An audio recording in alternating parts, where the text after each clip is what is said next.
Hello world, Zan here with the second half of the national overview for Ctis. Once more, this will be using the Dominion's Enhance mod and the Boz mod.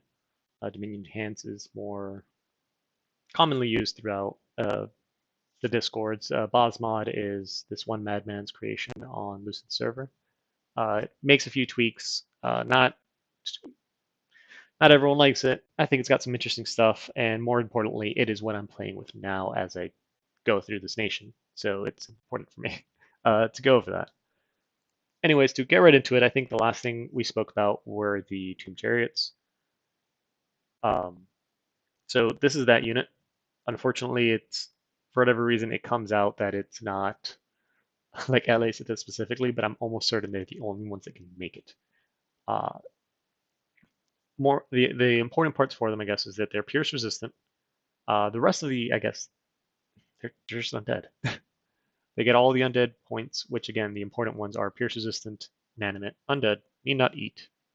They are mindless, and they have spirit sight. And they are a size 4 unit that tramples, which isn't the best. Um, but you will have so many, so many of these.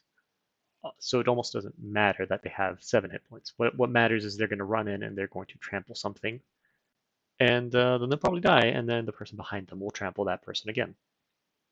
Um, for an undead unit, they have really good stats. They have above average strength, really good attack skill, really good defense. They're fast. They have high magic resistance for an undead unit because they are lizards, and lizards have high magic resistance. Their mat move says 21. I could have sworn it was 20. We'll see through the series where that lands. Because they're mindless, the morale's 50. They do not heal, so if they're at 7 hit points, so if they do survive with like 2 left or something, they're going to stay at 2 hit points forever, which sucks, but it's fine. Just make more. Um, it's important to note, I think it's the bite. I want to say it's the bite is this length 2 one, which means they can actually repel swords, which is, I think it's hilarious. Um, because they do have attack skill 12, so they'll repel swords. And there's this very specific unit you're going to see me laughing at the fact that they repel it later. Other than that, and I'll just for saying so much. Like I said, I don't really script this. I'll figure it out as I go. But this bite does 15 damage, doesn't add strength, and then the falchion is going to do about 20. So if they cannot tramp, a 15 and 20 damage attack per square is not the worst considering how many of these guys you're going to have. This is, if the Sorrowmancer is going to carry the nation magically, this thing is going to do it early and all the way until the game is over as their troop lineup. Their seat strength isn't the greatest. I think it's 1.4 each. And you obviously will mass this less than Long Dead. So there's going to be a really awkward point where you might want Long Dead instead of these guys if you're winning a war that early. Odds are, if you're playing LA Ctis, you're not winning a war that early, and you'll see what I mean by that. But they're not terrible, and you need to drown the field in these guys up until Firestorm comes up. All right, let's move on to, or I guess to get more details on them, you're going to summon them. To make them, it requires a Holy 3 unit, and that Holy 3 unit can make 3 per turn. So it has to be an undead Holy 3. It will make 3 of these per turn. You can give it the Amulet of the Dead. Let me pull that up real quick. Of the Dead. So it's this little item that most nations are just going to completely ignore. Costs 5 death gems to make, 3 if you have a hammer. And it will give you this reanimation bonus of 2 to Holy, which is the important bit. This is going to make it so that each Holy 3, instead of making 3, will make 5. Alternatively, like the opportunity cost here is that Holy 3 can make 9 Long Dead with this reanimation bonus. But I think 5 Chariots is better than 9 Long Dead, by far. Significantly so. You're going to make this item a lot. It might as well be a national item. You're going to make a lot of these. Anyways, let's get back to Ctis. Now that that one's gone, I can actually just go to their summon spells, or their summon units. So they get the Quaddle. All age Ctis get this. It's an S3 N3 that flies, gives inspirational. It's a very good unit. It's just dangerous to use in the late age because you're going to have a lot less Astral mages than the other ages. So it's very vulnerable to Magic Duel.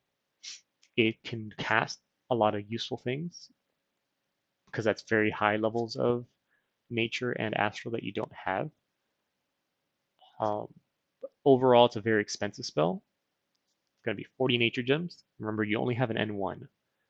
It's 40 nature gems to cast. It's going to get you one of these guys. And there's a very good chance they get sniped with Magic Duel, which will suck for 40 nature gems. Because there's a lot of cheapo astral mages in the late age. Now, to cast it, you need a Nature 1 S1, which means Lizard Shamans. Find Shamans anywhere. You need them. You declare war and get Lizard Shamans. You ring conquer them and get your Lizard Shamans. And then any one of them could just bring one of these guys out. You have Great Lions from this spell Pride Lions that I'm not sure any nation casts ever. So we're just going to pretend it doesn't exist.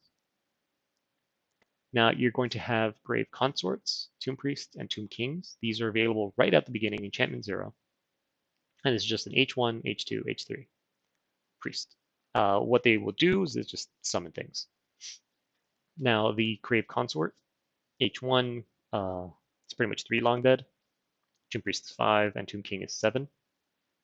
The Tomb Priest can now summon another unit that's relevant for LA Ctis, called the Tomb Worm. The Tomb King can summon 2 Tomb Worms, but the only one that can make Chariots is the King. It has to be H3. So let's swap over to the Worms real quick. I think they also do not show up here. Okay, there it is. So the Tomb Worm, it is sacred. It will heal after combat. It's more of a mummified thing than some skeleton. It has absurdly high hit points, really good protection, really good magic resistance, very high attack skill, and then just bite. A bite that will hit for, I think it's 18. People, you could technically throw up less on these because they have so many hit points. So you're talking 40 hit points per square, or 80 hit points per square because you'll have 2 of them in a square. You can do things like Blood Vengeance, Hard Skin to give them 15 prot. To me, what they are for, because your opportunity cost here is 1 Tomb Worm, or 2 Tomb Worms, or 5 Chariots. So you want to fill up 1 square, or 5. To me, these things are beef. They are tanks. They are meant to get hit. What they're really good at is, since they are not mindless and they have a lot of hit points, they're going to get soul slayed and mind burned a lot. Whereas the rest of your army might be almost exclusively chariots and mages. So they're there to bodyguard your mages, in my opinion, of course. Bodyguard your mages, get hit by evocations, get hit by astral spells, and just be present as a non-mindless unit. I won't be using too many of this, but I'm sure there are other builds out there that will abuse the fact that this is a sacred that you can bring out 2 at a time. So maybe you can do something crazy with them that I just didn't do. Anyways, back to their summon list. National only. Great. So that would be these guys. And their cost is 10 death gems for a consort, 16 for a priest, and 23 for a tomb king. So death gems are kind of important. You need as many of these reanimators as you can, because the faster you do that, the faster you stop building troops, which gives you more gold to spend on more Sorrowmancers or infrastructure or whatever. Later on, you have the Scorpion Man, and I think earlier there's a unit version. I don't know if it's going to show up here.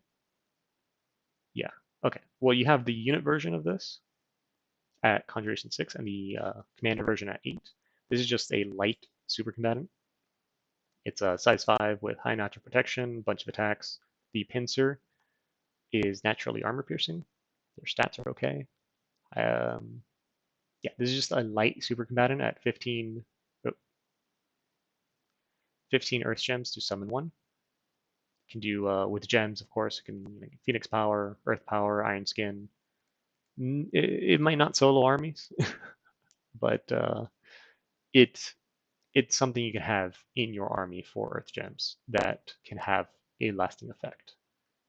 Um, just because it's going to have these two intrinsic attacks, the pincer, which is armor piercing on its own, the stinger, which is not armor piercing but has a very high hit chance, and if it hits, has a very high poison. And then it's going to have a gaze of fear, which kind of just spooks people. So this is a very good addition to your army. Like I said, I don't know if you want to solo things with this. You might be able to, um, but for 15 Earth, it's kind of cheap, and then you just give itself like this thing with a great sword of sharpness in the back line is going to kill whatever runs at it that doesn't kill it first, because that's going to be a lot of damage. I'm a fan of them. The unit version, I mean, the jump between Conjuration 6 and 8 is humongous. So maybe there's times where you might get some of the units because Gaze of Fear and the Gaze of Fear is useful and it has its own fear. Um, honestly, I wouldn't. I don't recruit the unit version. Shadows. Now this is going to be more of a combat summon, and we'll get back to that. Sacred Crocodiles. Once more, as the name implies, they are sacred. They have a lot of hit points, a lot of protection, low magic resistance, high strength, low defense. So it's a big, ugly tank. However, this one now can get enslaved a lot easier than your Tomb Worms. And the important thing, I guess, is that it's a summonable sacred, and it has this grab and swallow attack on human-sized people, which is just goodbye human if it hits. Um, for LA Ctis, though, it requires N2, W2. You, the way you get that is you have to get a Jade Amazon, and they have to roll a path randomly, and then use equipment, or get any Jade Amazon and give them 2 pieces of equipment. It's not worth it. Not worth it at all. Over here, we're going to have these Nethers. These are DE unique summons. And I forgot to mention, the Scorpion Man, there is no commander version in vanilla. You only have the unit version. Important. These Netters and under is now all going to be DE stuff, right? So the Netter of the Sun, and most of these are just super combatants. Like this guy here he can magic phase with Phoenix Fire and his natural fire shield, Heat Aura, and just beat people up. Otherwise, he's big fire caster, which we'll talk about later. We're going to need those. Conjuration 8 again, 40 fire gems, very expensive. The Netter of Chaos is actually like I've talked to Mandar BMax, and I don't know if I mentioned him in the videos or not. He and I really like using Titans, and these paths right here are pretty. We've almost designed a Titan with these paths for a bunch of nations. Like this exact guy with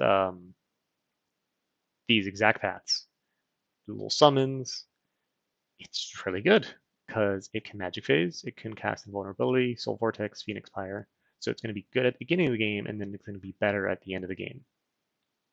So it's very expensive. I mean, well, I say very expensive, 40 death gems, but you're also paying 23 for a Tomb King. So, and then any of your S randoms can do it. You S random with some booster, and a Skull Staff will summon this guy. Nether of the Moon is a big S5. It gives Inspiring Researcher. So wherever you have it, everyone else is going to research 2 more. If they have 11, they'll research at 13. S5 is kind of big because that's going to get you the Astral Rings. So he cannot use the Astral Hat on his own, but if you get him the Crystal Coin, which is Earth Astral, and give it to him, he can start creating the little Astral Rings, and that'll break you into all sorts of shenanigans. So the problem is just getting him 40 Astral, and you need an S5 to begin with, which means you need an S3. If I pretend there's no, like if I'm not forcing it or something, the way to do that is pretty much get a Quaddle and then empower or transform it, and then give it the two boosters, the hat and the coin, and that'll make it S5. And then you summon this guy, and you go from there. Okay. Just below them, you have this Heretical Tomb King. You get him at Conjuration 7 instead of 8. He's just useful because he can Magic Phase, Soul Vortex, Phoenix Fire, and is immortal.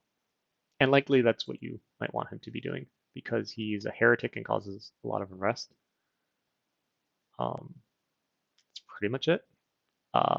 It's just kind of like if you have 40 gems, you summon him. That's it. You have to. The bad part on him is he's very weak against fire, irreparably so. So because 10 fire resistance is, or minus 10 is almost unsalvageable through spells, so you have to give him some sort of equipment. Other than that, he's great for magic phasing because, again, the paths give you really good spells. He's ethereal. Good stuff. Okay, you have these mummified troops, which we'll come back for soon. Just know that they have a lot of hit points for a size 2, a lot of protection, good stats. They hit extremely hard. This version with the little feather has an enchanted spear, so magic damage. They are not mindless, and they have like kind of like a plague aura around them. So you need to not forget that they have that, and avoid putting them around your mages, or at least your living ones. And the soldiers just a worse version. Oh, and they're both again minus 10 fire resistance because they're mummies instead of skeletons. So irreparable amounts of fire weakness. Okay, the Tomb Sorrowmancer. And I might just skip into this one spell that gets you the mummies. Tomb Sorrowmancer is going to be a 6-path mage. The problem is it's not going to be high paths in anything you don't already have. Because he's going to have 1 water and 1 nature, which is neat. There's certain spells you might want to cast with that. The water randoms can cast Stygian Rains, which is going to give 15 invulnerability to everyone on the battlefield. The nature random can craft a very important item for you later. That's pretty much it. It's a very good mage. The problem is, to get them, you need to use this spell. They have a lot of spells. Called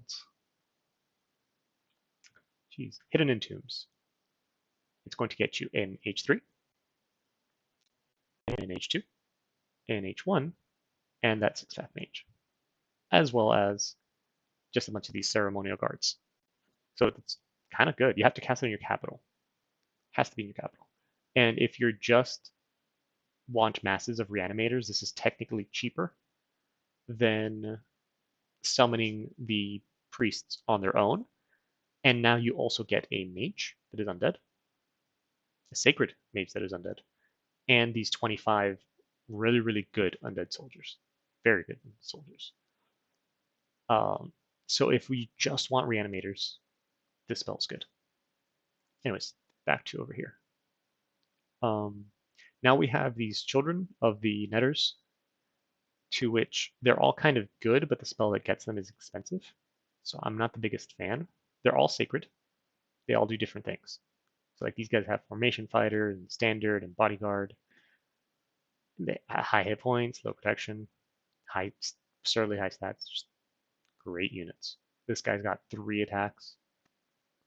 All really good. It's just the spell that casts them is 20 nature gems, and you get 10. So 2 nature gems per each one of these guys.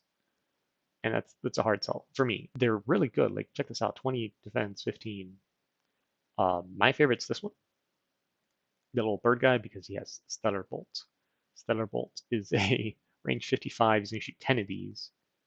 It's going to do, if I remember correctly, just his strength and damage. And it's armor negating. So it's just a casual 13 armor negating damage that he's just shooting out. So if you get a bunch of these guys, that's kind of legit. I'm just not the biggest fan of summoning them because to me, these two kind of suck. This guy here with the spear and this guy with the axe kind of suck. This guy's good. This guy's good. The other two, yeah. Like if I can get 10 of these for every cast, that'd be insane.